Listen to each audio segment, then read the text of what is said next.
Сәлем достар. Бүгінгі видеода қажет болатын маталар. Өлшемі 8,5 см квадрат болатын 2 түсті шаршы, және өлшемі 8,5 15 см болатын 2 түсті мата, және 8,5 21 см болатын осы түстерден маталар, және ұзындығы 28 см болатын қызыл түсті мата қажет болады. Ең алдымен мына екі шаршыны бір-бірімен қосып тігіп шығамыз. Барлық тігіске 1 см-ден қалдырамыз. Енді жаңағы өлшемі кіші екі мата жолағын аламыз, қызыл және сары түстіні. Оны мынадай түрде екі жағына қойып, бір-бірімен қосып тігіп шығамыз. Мінекей, тігіп шықтым. Енді осыдан ұзынырақ екі мата жолағын аламыз. Осы екі мата жолағын мынадай түрде орналастырамыз, және бұларды да бір-бірімен қосып тігіп шығамыз. Мінекей, тігіп шықтым. Енді жаңағы ең ұзын жолақты, қызыл түсті жолақты мына жерге қойып, бұны да бір-бірімен қосып тігіп шығамыз. Мінекей, тігіп шықтым. Өлшемі 28-28 см болатын мынадай шаршы құрақ пайда болды. Бұдан бізге 4 данасы қажет болады. Енді осыған симметрия құрақ тігуіміз керек. Ол үшін жаңағы өлшемдегі маталар қажет болады, бірақ тігуін кішкене өзгертеміз, орналасуын. Екі шаршыны ең алдымен бір-біріне қосып тігіп аламыз. Енді екі қысқа жолақты аламыз, мынадай түрде орналастырып, бір-бірімен қосып тігіп шығамыз. Енді осыдан ұзынырақ екі жолақты аламыз. Бұның өлшемдерінің барлығы жаңа видеоның басында көрсетілген, сол өлшемдер бойынша. Енді осыларды бір-бірімен қосып тігіп шығамыз. Енді мына ұзын жолақты мына шетіне қойып тігіп шығамыз. Сонда бізде мынадай құрақ пайда болды. Бұл жаңағы біздің тігіп алған, бірінші тігіп алған құраққа симметрия болды. Бізге осылардан әрқайсысынан 4 данадан қажет болады. Және бізге өлшемі 28 см квадрат болатын 3 шаршы қажет болады. Және өлшемі 30 см квадраттан 4 дана мынадай түсті шаршылар қажет болады. Енді осы 4 шаршыны диагональ бойымен екіге қиып аламыз. Бізде 8 дана үлкен үшбұрыштар шығады. Және бізге 31 см квадрат болатын шаршы қажет болады жасыл түстен. Біз бұны диагональ бойымен 4-ке қиып аламыз. Енді қазір барлығын тігіп алған, қиып алған маталардың барлығын бір-бірімен құрастырамыз, топтастырамыз.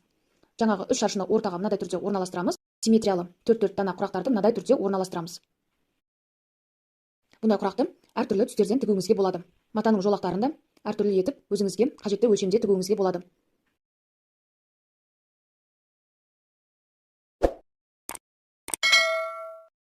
Міне құрақтарды орналастырып болғаннан кейін шетіне үлкен жасыл үшбұрыштарды, жаңағы қиып алған үшбұрыштарды мынадай түрде орналастырамыз.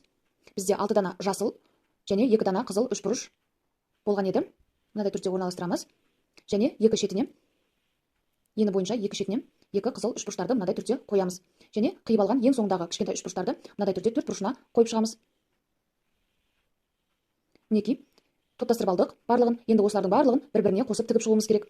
Бұларды тігу үшін мынадай түрде қиғаш күйінде жинайтын боламыз. Кішкентай үшбұрыштарды ең соңында тігуімізге болады. Барлығын мынадай түрде бөліп алайық, тігу бізге оңай болу үшін.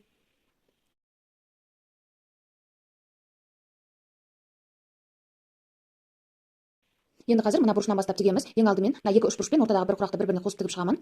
Сосын мына шетіндегі үшбұрышты қосып тігемін.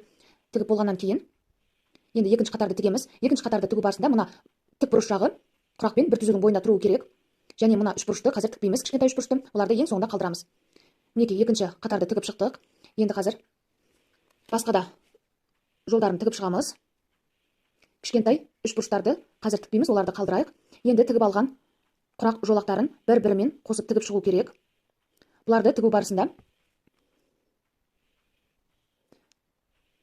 әрбір қосылған шаршылардағы тігістері бір түзудің бойында тұруын қадағалаңыз. Сол кезде құрағыңыз әдемі шығады. Барлық жолды тіккен кезде соған мән беріңіз.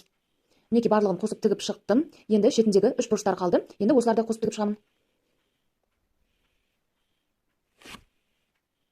Мінекей, кішкентай үш бұрыштарды да ең соңында қосып тігіп шықтым. Біздің құрағымыз осымен дайын. Бұл бір кішкентай көрпешенің тысына арналады.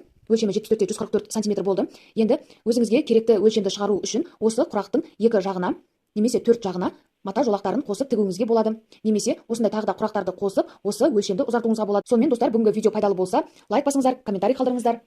Және видеоны достарыңызға таратыңыздар. Сіздермен болған мен Жадыра Шералықызы. Назарларыңызға рахмет. Аман сау болыңыздар.